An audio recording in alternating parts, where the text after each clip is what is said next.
Idiots. ये कहानी है एक बच्चे की जिसने मुफलिसी में बचपन गुजारा और बड़े होकर IAS बना। अमीरों के उस कॉलोनी में सिद्धू की माँ 4-5 घरों में बर्तन, झाड़ू, पोंछा का काम करती थी।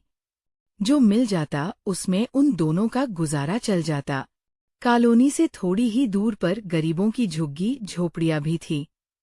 उन्हीं में एक सिद्धू की भी थी। पिताजी की मृत्यु बचपन में ही हो गई थी। जब से होश संभाला था माँ को दूसरों के घरों में काम करते देखा था। पास ही के एक सरकारी स्कूल में सिद्धू अपने मोहल्ले के और बच्चों के साथ पढ़ने जाता था। वैसे सिद्धू पढ़ाई में बहुत होशियार था।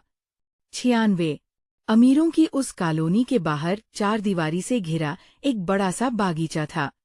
गर्मियों के मौसम में बगीचे में सारे पेड़ फलों से लदे होते थे। अमीरों के अमीरजादे साफ सुथरे कपड़ों वाले कोमल बच्चों के वश की बात न थी कि दीवार फांद के बगीचे में कूदें और सही सलामत वापस आ सकें। इस मामले में सिद्धू उन सबका हीरो था। उसे न तो अपने कपड़ों के गंदे होने की फिक्र थी, न तो दीवार कूदने के खतरों की कोई चिंता। वो सबके हीरो की माफिक दीवार पर चढ़कर बिंदास बगीचे में कूद जाता। बहुत सारे फल तोड़कर एक झोले में डालकर बड़ी होशियारी से दीवार के पास आकर झोला ऊपर उछालता, जिसे बाकी बच्चे ऐसे लपक लेते जैसे कि उन्हें कोई खजाना मिल गया हो।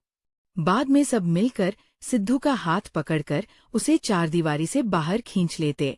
बगीचे से दूर कहीं छाया में बैठकर फिर सारे बच्चे फलों को खाने का आनंद उठाते। सचमुच चुरा के लाए गए फलों को खाने का मजा ही कुछ और होता है। सुधीर श्रीवास्तव, भाप्र से। आज आलिशान सरकारी बंगले में रहने वाला सिद्धू उस शहर का जिलाधिकारी था। बागीचा अभी भी वही था। नहीं था तो उसका बचपन और बचपन के दोस्त जिनका वो हीरो था।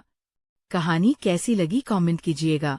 आपका कमेंट हमें सुधार के लिए प्रेरित करेगा। हमें इंतजार रहेगा। हमारे साथ जुड़े रहिए ऐसी ही कहानियों के लिए।